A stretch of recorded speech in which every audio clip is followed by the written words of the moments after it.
जनवरी attempt अब तुम लोग का हो चुका है। अब अप्रैल अटेम्प्ट के लिए बहुत कम दिन बच गए थे। इसमें भैया आप बताओ कि 99 परसेंटाइल कैसे इजीली से ग्रैप किया जाए और कौन कौन से वो चैप्टर जो जनवरी अटेम्प्ट में और ओवरऑल और 5 ईयर के हिसाब से अगर देखा जाए तो जो बहुत इंपॉर्टेंट चैप्टर है, और कौन कौन सा चैप्टर जो मुझे नहीं करना चाहिए। अपन लोग आज यहाँ पे 99 परसेंटाइल की बात करें, देखो 99.1, 99.2, 99.5 के एबव जाओगे तो उस हिसाब से तुम्हें सारे चैप्टर तुम्हें ऑलमोस्ट कवर करने होंगे। अगर 99 की बात करो, अप्रॉक्स अगर मार्क्स बोलोगे, अप्रॉक्स मतलब अगर तुम्हारा डिफिकल्टी लेवल का अगर तुम्हारा पेपर रहा तो अप्रॉक्स 180 190 के आसपास तुम्हें जाना क्रॉस करना पड़ेगा 99 परसेंटाइल के लिए। अगर तुम्हारा पेपर इजी और टू मॉडरेट लेवल के पेपर में रहा तो तुम लोग का अप्रॉक्स 200 to 210 के आसपास में तुम लोग को स्कोर करना होगा। तो चलो, माय नेम इज शुभम, तो welcome to Shubham speak YouTube channel. चलो ज़्यादा बकवास नहीं करते, अपन लोग स्टार्ट करते हैं डायरेक्ट, ठीक है। तो जैसे कि तुम लोग यहाँ पे देख सकते हो, उससे पहले मैं बता दूं कि ये पे तुम्हारा कट ऑफ की बात करेंगे यहाँ पे कि ओवरऑल भैया आप थोड़ा कट ऑफ बता दो, कट ऑफ का क्या सीन हो जाता है। तो जैसे कि तुम लोग यहाँ पे दे सकते हो कि ओवरऑल हर हमेशा कट ऑफ दिन में दिन बहुत हर साल इंक्रीज होते जा रहे हैं।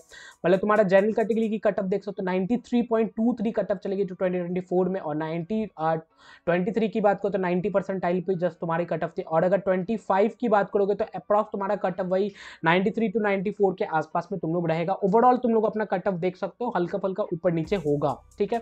और मेरे टेलीग्राम चैनल को ज्वाइन कर लो, वहाँ पे तुम लोग को लेटेस्ट अपडेट तुम लोग को मिल रहे होंगे, डिस्क्रिप्शन पे लिंक दिया हुआ है। और मेरे चैनल को भी सब्सक्राइब कर लेना, लेटेस्ट अपडेट तुम लोग को मिल रहा है। और कमेंट करके बताना कोई भी रिलेटेड से कोई क्वेरी होगी तो अपन लोग डायरेक्ट रिप्लाई कर देंगे, ठीक है। चलो आगे बढ़ते हो। सबसे पहले बात करेंगे मैथमेटिक्स की पार्ट की बात करेंगे तो भैया वो कौन कौन से इंपॉर्टेंट चैप्टर है जनवरी अटेम्प्ट और ओवरऑल 5 ईयर के हिसाब से देखा जाए तो नंबर 1 में जो तुम लोग की आ जाता है वेक्टर 3D जो तुम लोग की आती है, ये बहुत हाई वेटेज वाली चैप्टर हो जाती है। फिर मैट्रिक्स डिटरमिनेंट, कभी कभी तो 3-3 4-4 क्वेश्चन भी उठ के आ जाते हैं तुम्हारे मैट्रिसेस में। फिर तुम्हारा इंटीग्रेशन तुम लोग देख सकते हो, सीक्वेंस एंड सीरीज से बात कर सकते हो, इससे तो कभी कभी सीक्वेंस सीरीज से बहुत एपीजीपी वाले जो इजीली जो सवाल होते हैं वो आ जाते हैं तुम्हारे। फिर तुम लोग यहाँ पे देख सकते हो कि अगर तुम लोग ये कोऑर्डिनेशन अगर करना चाहते हो तो डेफिनेटली कोऑर्डिनेशन का पार्ट कंप्लीट कर लो।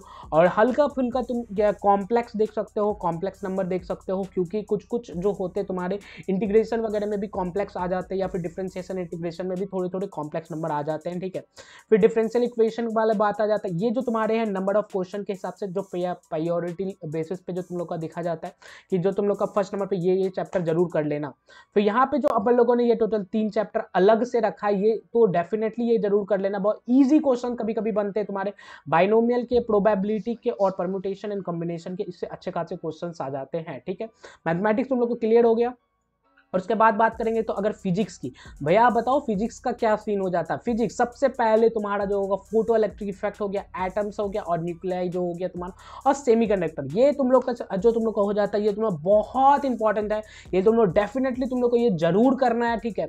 और फोटो इलेक्ट्रिक इफेक्ट तो भाई साहब बहुत, मतलब फोटो इलेक्ट्रिक इफेक्ट बहुत ज़्यादा इंपॉर्टेंट हो जाता है, ठीक है। उसके बाद हीट एंड थर्मोडायनेमिक्स तुम लोग कर सकते हो, इससे इजिली क्वेश्चन थर्मो से अच्छे खासे क्वेश्चन बन जाते हैं तुम्हारे। फिर काइनेमेटिक्स से तुम लोग के बन जाते हैं, काइनेमेटिक्स से तुम्हारे ओवरऑल सारे जो तुम्हारे जितने भी क्वेश्चंस होते हैं उसमें भी लग जाते हैं तुम्हारे। एनएलएम और फ्रिक्शन हो गया, तुम्हारा वर्क पावर एनर्जी हो गया, और उसके बाद तुम्हारा करंट हो गया, फिर सीओएम हो गया, और कोलिजन हो गया, और तुम्हारा एसएचएम हो गया, ठीक है। ये सारा तुम लोग मतलब 11th का पोर्शन और 12th के पोर्शन दो हैं तुम्हारे चैप्टर।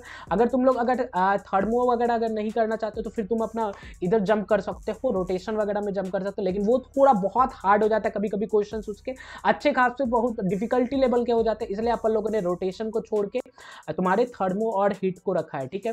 फिर तुम्हारा केटीजी वगैरह भी तुम स्टार्ट करोगे तो वो तुम्हारा थर्मो और हीट में डायरेक्ट आ जाएगा, ठीक है। तुम्हारा फिजिक्स क्लियर हो गया। उसके बाद बात करेंगे तुम्हारा कि भैया केमिस्ट्री के बताओ। देखो इजिली अगर टू बी ऑनेस्ट अगर बात किया जाए कि केमिस्ट्री के कोई भी इंपॉर्टेंट चैप्टर नहीं होता, ठीक है, क्योंकि हर एक क्वेश्चन एक दूसरे से रिलेट रहता है, ठीक है, इसीलिए। लेकिन इनऑर्गेनिक की बात, ऑर्गेनिक केमिस्ट्री की बात करोगे तो यहाँ पे तुम्हें अप्रॉक्स सारा तुम्हें कवर करना पड़ेगा, ठीक है। तुम्हारा स्टार्टिंग जो होता है ऑर्गेनिक केमिस्ट्री, जो तुम स्टार्टिंग क्लास करते होगे तो तुम्हारे जीओसी से स्टार्ट होता होगा, डेफिनेटली तुम जीओसी तो जरूर कंप्लीट करोगे, उससे कभी कभी इजीली क्वेश्चन मिल जाते हैं तुम्हारे। और हाइड्रोकार्बन्स हो गए और तुम्हारे बायो मॉलिक्यूल्स और एमीन से अच्छे खासे क्वेश्चन पूछे जाते हैं, तो वहाँ पे कभी कभी ईजी, मतलब फॉर्मूला पुटिंग, फॉर्मूला बोलते हैं जैसे टिक मार के, मतलब तुम्हें आंसर आ रहा है तो तुम 1 सेकंड में टिक मार के आगे बढ़ोगे, अगर तुम्हें नहीं आ रहा तो फिर वो क्वेश्चन रखा चला जाएगा, ठीक है। फिर अल्कोहल हो गया, फिर उसके बाद अल्कोहल फेनॉल ईथर हो गया, फिर एल्डिहाइड कीटोन, और तुम्हारा एक ये हो सकता है तुम्हारा अगर सबसे इनऑर्गेनिक ऑर्गेनिक केमिस्ट्री की बात करते, तो ऑर्गेनिक में तुम अगर बोलोगे कि भैया मुझे थोड़ा मोड़ा आप बताओ, ठीक है, थोड़ा मोड़ा में क्या सीन करना, मुझे क्या करना होगा, एमीन्स और बायोमोलिक्यूल्स कर लो, ठीक है, और उसके बाद जीओसी तुम अच्छे से कंप्लीट कर लेना, और तुम्हारा हाइड्रोकार्बन अच्छे से कंप्लीट कर लेना। अगर इतना कर लेते तो डेफिनेटली तुम्हारा ऑर्गेनिक हो जाएगा। तो पूरे क्वेश्चन तो नहीं बनेंगे, कुछ कुछ क्वेश्चन, लेकिन अगर जो मेजर जो क्वेश्चन रहते हैं इसी से आते हैं, ठीक है।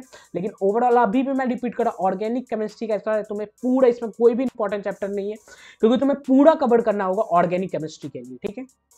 अगर बात करोगे तो यहाँ पे इनऑर्गेनिक और फिजिकल के लिए बात करोगे तो यहाँ पे जो मैंने दो इंपॉर्टेंट जो ऑरेंज कलर में मैं रखा है, ये दोनों बहुत इंपॉर्टेंट हो जाता है। तुम्हारा मोल कॉन्सेप्ट हो गया और केमिकल बॉन्डिंग हो गया, ठीक है। उसके बाद सेकंड नंबर पे आ जाता है पीरियोडिक टेबल। ये दो जो है तुम्हारा इनऑर्गेनिक केमिकल जो नींव होता है ना, ये तुम्हारा नींव है। अगर ये दोनों नहीं हुआ तो तुम लोग डेफिनेटली बहुत मुश्किल में पड़ जाओगे, ठीक है। ये इसलिए ये दोनों तो जरूर कंप्लीट करना। और मोल कॉन्सेप्ट और एटॉमिक स्ट्रक्चर, एटॉमिक स्ट्रक्चर क्या होगा, फिजिक्स में भी तुम अगर करोगे तो एटॉमिक स्ट्रक्चर तुम्हारा अच्छा हो जाएगा, और तुम्हारा थोड़ा सा हेल्प तुम्हें फोटो इलेक्ट्रिक इफेक्ट वगैरह, तुम लोग को न्यूक्लाई वगैरह तुम्हें यहाँ पे फिजिकल केमिस्ट्री में भी देखने को मिलेगा। तो यहाँ पे एक अच्छा सा ये है। तुम उसी तरह केमिकल देख सकते हैं, थर्मोडायनेमिक्स तुम्हें फिजिक्स में भी तुम्हें थोड़ा सा हल्का का कॉन्सेप्ट मिलेंगे, तो तुम्हें इजीली से तुम्हारा हो सकता है, ठीक है। और यहाँ पे बात करो इनऑर्गेनिक की बात करो, पी ब्लॉक और डी ब्लॉक। अगर तुम लोग ये तुम बहुत बच्चे को तुम्हें ये पी ब्लॉक और डी ब्लॉक अच्छे नहीं लगते, अगर ये पी ब्लॉक डी ब्लॉक अगर तुम लोग को नहीं करना, तो उसके बदले तुम सिर्फ कोऑर्डिनेशन कंपाउंड्स और केमिकल बॉन्डिंग और तुम्हारा पीरियोडिक टेबल ये तुम करके चले जाओगे, तो तुम्हारा पीरियोडिक प्रॉपर्टीज अगर करके चले जाओगे डेफिनेटली तुम्हारा इजीली से हो जाएंगे, ठीक है। और किस रिलेटेड से वीडियो चाहिए तुम लोग कमेंट करके बताना, ठीक है। तो और कोई भी रिलेटेड से हेल्प चाहिए तुम लोग कमेंट करके बताना, डिस्क्रिप्शन पे नंबर दिया हुआ है, तुम लोग को डेफिनेटली कोई भी हेल्प चाहिए तो तुम लोग क्या बोलते कॉल कर सकते हो, कोई दिक्कत वाली बात नहीं, ठीक है। और कौन से रिलेटेड से रिव्यू चाहिए तुम लोग बताओ, उस रिलेटेड से रिव्यू आ जाएगा। चलो इसी बात पे वीडियो को समाप्त करते हैं। Thank you for the nice day.